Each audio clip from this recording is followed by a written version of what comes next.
1262 সালের 18ই জ্যৈষ্ঠ বৃহস্পতিবার মহা সমারোহে প্রতিষ্ঠা হল ভবতারিণীর নতুন মন্দিরে।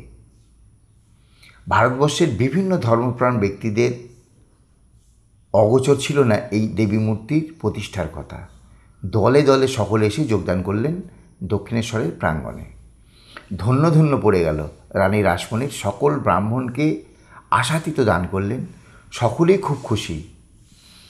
এই মন্দির প্রতিষ্ঠার পর রানী রাসমণির ধর্মপ্রাণতা এবং দানশীলতার কথা প্রচারিত হতে থাকলো দিকে দিকে।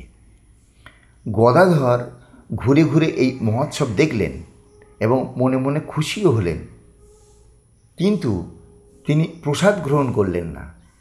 সন্ধ্যা পর্যন্ত সেখানে থেকে কলকাতার ঝামাপুকুরে নিজের বাসায় ফিরে অন্নগ্রহণ করলেন। দাদা রামকুমার মন্দিরের নিত্য পুজোর ভার গ্রহণ করায় টোল বন্ধ করে দিতে বাধ্য হলেন। ফলে গদাধরকেও আসতে হলো দক্ষিণেশ্বরে, কিন্তু তিনি পূজার ভোগ গ্রহণ করতেন না। গঙ্গা তীরে স্বহস্তে রান্না করে খেতেন। রানী রাসমণি এবং রামকুমার এতে মনে বড় ব্যথা পেলেন, কিন্তু উপায় নেই। কিন্তু রানীর দেবভক্তিতে অবিচল নিষ্ঠা থেকে খুশি হলেন গদাধর।